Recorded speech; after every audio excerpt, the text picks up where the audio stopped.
कहते हैं बलख में कहत पड़ गया, लोग हिजरत करके समरकंद आ गए। एक सज्जदों का खानदान भी आया, एक ऐसी खातून भी आई जिसके साथ 3 बेटियां थी, बेटा भी कोई नहीं, खामन फौत हो गया। मस्जिद के साथ मेहमान खाने बने होते, वहाँ उसने बच्चों को ठहराया और निकली समरकंद में कि कोई आदमी मिल जाए। तो वो सेठ साहब, चौधरी साहब कहने लगे, मुझे कैसे पता चलेगा तू सैयद है? मुझे बताओ, किसी को चौक में खड़ा करके कहा जाए बताओ तू कौन होता है, उस शख्स का क्या अशर होता है, क्या हाल होता है, कहा कैसे पता चलेगा? तो सैयदजादी ने अपना पल्लू खोला और अपने आंसू दोनों आंखों से साफ किए। तो कहने लगी, अल्लाह तेरा भला करे, मैं साबित नहीं कर सकती कि मैं हुजूर का खानदान, मेरे पास कोई दलील नहीं, मैं नहीं बता सकती। चल ठीक है, चली गई। किसी ने बताया कि यहाँ एक यहूदी भी रहता है, वो बड़ा सखी है, या आतिश परस्त है, या पारसी है, काफिर गैर, सखी बड़ा है। उसके पास गई, बैठी रही, लोग बैठे थे। जब चले गए तो करीब गई, कहने लगी, मजबूर हूँ, परेशान हूँ, गरीब नहीं हूँ। कहने लगा, बीबी तुझे कभी देखा नहीं, समरकंद कितनी आबादी नहीं, मैं सारे शहर, तू कौन है?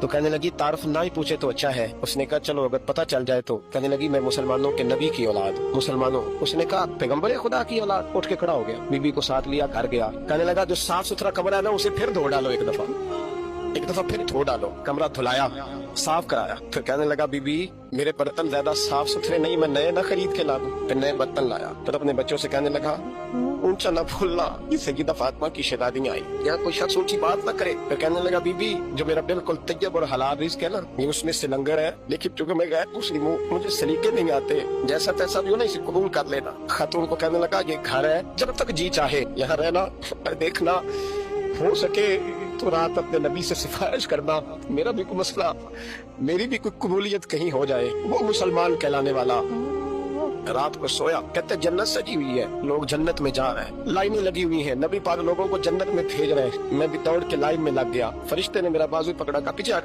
तो मैं दौड़ के हुजूर की बारगाह में गया। मैं, हुजूर सारे जन्नत में जा रहे हैं, ये मुझे नहीं जाने देता। नबी पाक ने फरमाया, तू कौन है? कहा, या रसूलल्लाह मैं मुसलमान हूँ। कहते हुजूर मुझसे फरमाने लगे, कोई दलील है तेरे पास? दलील है कोई तेरे पास? मैं चुप कर गया। फरमाया, मेरी बेटी है, मेरे दरवाजे पर आ ही गई थी तो तू दलीलें पूछने लग गया था। मैं, जा दौड़ जा। सवेरे आँख खुली तो गलियों में ढूंढता फिरता है, तलाश करता फिरता है, कोने कोने में जाता है, वो सादात का घराना कहाँ है। ढूंढते ढूंढते उस गैर मुस्लिम के दरवाजे पे जाके पहचान लिया। तो कहने लगा, खुदा का वास्ता, जो तूने नौकरी की है ना, इनकी मुझसे 11 गुना ले ले, ये सादात का घर मुझे दे दे। तो कहने लगा, कल तू आता तो शायद बात और होती, आज बात और है। उसने कहा, मेहरबानी कर। कल नहीं, कल तू आती तो मामला और था, आज और है, रंग बदल गया है, हालात तब्दील हो गए हैं, अब तू देख क्या है।